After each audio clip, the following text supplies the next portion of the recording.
So today we'd like to talk to you about the up and coming technology, which is the Bitcoin Lightning Layer.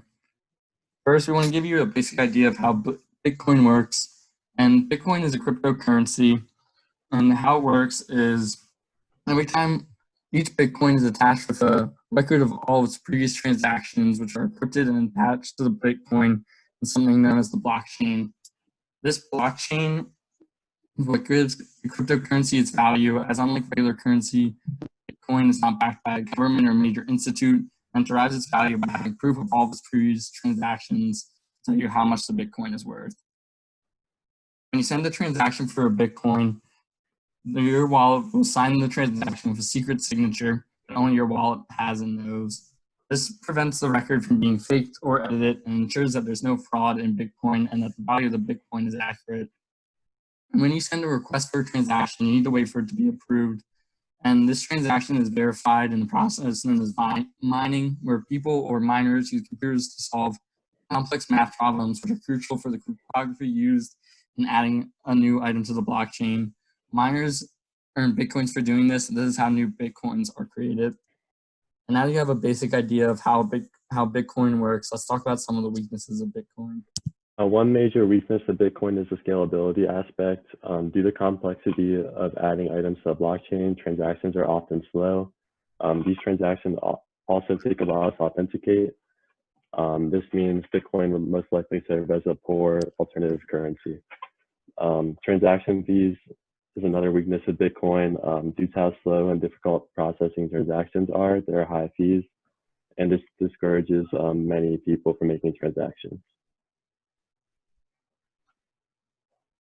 Satoshi Nakamoto, the creator of Bitcoin, which was put into reality by Lightning Labs and a group of other developers after Nakamoto had left Bitcoin. The Lightning Layer is meant to greatly increase Bitcoin's low TPS. Bitcoin can handle about 7 transactions per second, and the Lightning Layer millions.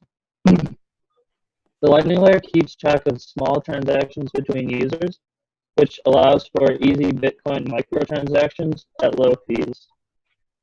The Lightning Layer can also facilitate transactions between users with mutual connections, so a network can be created of users connected to each other. Lightning Labs claims that if that network got big enough, the transaction per second could reach the billions. So the Lightning Layer works by allowing 2 users to open up a payment channel between themselves. This channel creates a ledger on the Lightning Layer, which keeps track of the redistribution of funds within the channel. Users can keep the ledger open for as long as either one wants, and either user can close the channel at any time. So these contracts exist outside of the blockchain, and the actual transaction and transfer of funds doesn't take place until the channel is closed. The ledger keeps track only of the most recent balance between the users, so when that ledger is sent back to the blockchain, only the most recent balance needs to be verified by Bitcoin's blockchain. The Lightning Layer isn't a perfect system though, so here are some of the pros and cons. So firstly, the Lightning Network helps users settle transfers at the same moment without awaiting confirmation for the smallest spendings. Hence, it ensures high-speed transactions. Also, the fees are considerably smaller on the Lightning Network, allowing the Bitcoin to be used for casual small spendings. So low transaction fees is another advantage.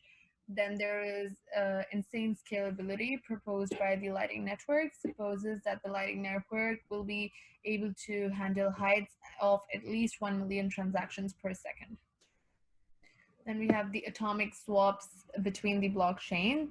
Transactions can occur easily and quickly between the blockchains with the same hash function. Another big benefit of the Lightning Network is the fact that it improves the overall privacy of the Bitcoin. Transactions are anonymous and encrypted, and they're stored on the blockchain only after the payment channels are closed and the balance is paid out to both the parties.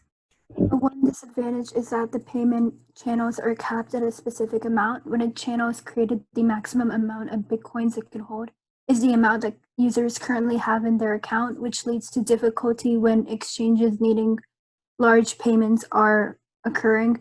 Another is the inability to handle offline payments. If one user is not online or quickly responsive, others may need to wait long periods of time before accessing the funds, and internet access is needed by all parties, which limits the number of people who can use Bitcoin worldwide. A third con is that the Lightning layer is not fully operational. It was only introduced a few years ago, so only a few advanced users have been able to use it, and there are still many fixes happening before it goes fully public. There's also difficulty in tracking payments due to the privacy of the layer and the fact that transactions are not made through the main blockchain channel itself. Only the end results are shown rather than each step of the process, and transactions in the layer are very complex. Users might not always have direct channels between each other, and therefore they need to use intermediary channels, which leads to an increase in transaction fees. These are the references that we used. Thank you.